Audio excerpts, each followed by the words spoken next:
SMT Nation, we back. Nation, please do check out our partner. The partner link in the description for Mint Mobile. They've got great new customer offers, incredible value, great deals, especially the 6-month free service when you buy a phone and get a 6-month plan. There's other deals too. You could take advantage of those. Partner link in the description. Get legendary customer care and all that value. Check them out, Mint Mobile. All right, folks. Today I want to do a service to the community. A lot of people have been asking about this, and I definitely wanted to address this. So that's what we're doing here. T-Mobile has done a pretty incredible job of upgrading their network and modernizing it. The N41, the 5G UC build, has been nothing short of impressive. It has scaled very nicely over the last couple of years. Most people who have T-Mobile are connecting to it a majority of the time. Now they've exceeded 265 million POPs covered. POPs meaning points of presence, or, the number of people across the country. That's a pretty substantial build, right? So, what's next for them? Well, basically, the next goal for the N41 and the 5G UC is going to be trying to get to 300 million POPs covered by the end of the year. I don't think that should be an issue. I think they should get there just fine without any trouble. Given their CapEx, given the scale that they've been able to upgrade with, I think they should get there without any type of issues. So the question becomes what's next?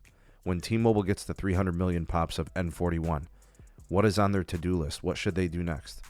Well, they got to continue to bolster their network. No carrier can just rest on their laurels and, just sit there and do nothing once they've reached those POPs. There's fiber optic backhaul upgrades. There's a densification process involved. A lot of people want to see T-Mobile scale mmWave better. So there are things to do, but the elephant in the room is C-band. T-Mobile owns licenses in the 3.7 gigahertz frequency, and they own it also in the DoD, the 3.45 gigahertz spectrum. They've been active in spectrum auctions. So when are they going to build it? When are we going to see it? Who's going to see it? And who's going to connect to it? Basically, we're kind of at the mercy of T-Mobile's CapEx in a way, and I'll explain. So T-Mobile is reducing their CapEx starting this year and then moving into next year. Because of that, I think that's a little bit concerning for people who are gung-ho about seeing these upgrades from T-Mobile. Now, the one thing I will say that gives me some positive vibes is the fact that T-Mobile obviously has a dual-purpose network. They do 5G home, and then they do traditional mobile 5G. So because of that, they're probably more inclined to upgrade the network as they need to in terms of scale. So I think we are going to see, once T-Mobile does have radios that can kind of connect to both frequencies, right? The 3.45 gigahertz, the 3.7 gigahertz, they need a dual radio that'll aggregate both parts of N77 together at the same time. And then I think they're more likely to scale it, right? Especially in markets where they hold both. So that's going to be something that they have to see. And I think that's not going to be happening probably until 2024. Now, in this article, and I'll link it in the description so you guys can check it out, the disclosures from T-Mobile is that they're going to be doing the deployment of these frequencies, the radio gear for these frequencies. It's probably a 2024 deployment. I think that's what it's going to be. For anybody to say you're going to start seeing it in 23, it will be few and far sites in between. Maybe they start doing some prep work in some really high demand areas. All right, so like LA, Miami, places where they have substantial market share and an incredible user base, so the demand is high. Right? I think that's a possibility. But for the most part, folks, don't expect to see anything until 2024 at the earliest. And I think that maybe half of the markets that are getting this probably won't see it until 2025. And the reason I say that is because two things. Number one, it takes time to scale these upgrades. If you look at N41, we're going on year 3 of it, right? And this is where we are today. All right, so there's that.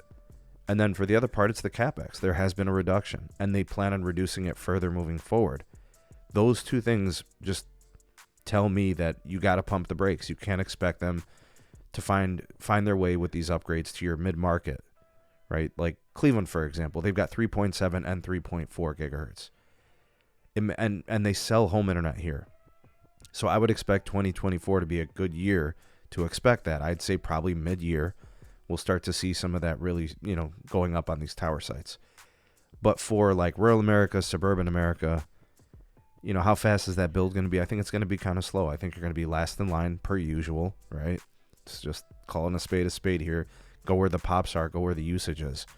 That's going to be the situation. So it's coming. We know that for sure. I mean, this is full powered spectrum, right? So it's going to be going on big tall tower sites, and it's going to be blasting along at the same time as their N41, right? So multiple miles of reach, full power stuff. It's going to be a nice little capacity boost. It's not going to be a game changer for people, right? The N41's super wide spectrum channels, 100 megahertz channels, 40 megahertz channels aggregating together. But they've got 40 megahertz of the 3.4, right? And that's mostly national, you know, and then they've got 3.7. I forget how many markets it is, but they've got 40 megahertz of that too in some places, right? So it'll be nice. It'll be a good boost, especially for T-Mobile home internet customers. You know, that might make it very usable. But we'll see how, you know, that's another question is when are they going to start shipping out consumer premise equipment that can connect to it? So we'll have to wait and see. But that's the time frame. I think most people will start seeing the upgrades in, you know, 2024, mid-year, end of year. It'll probably be more substantial, and then 25 for the rest of the country. But give them a couple years to build this out. Think about all the factors that go into this. You got money limitations, CapEx, time, tower crews, you know, modernizations that have been ongoing. They still have to finish Sprint integrations. That's not done, right? So there is stuff happening here, but I think those are fair expectations. Pump the brakes. Don't expect miracles overnight. But what do you guys think? Make your predictions. Project. What do you think it's going to look like and how it's going to play out? You are the voice of the people of the SMT Nation. Let your voice be heard. Like, share, subscribe for more. Turn on the bell notification icon to never miss an upload. Links in the description for all things going on with the channel. Big shout out to our partner, Mint Mobile. The link is in the description. Get a great deal on wireless and support us all at the same time. Big shout out to the YouTube members and the Patreon supporters for making content on this channel possible. And everybody for watching. Thank you. We shall see you all in the next video. Peace.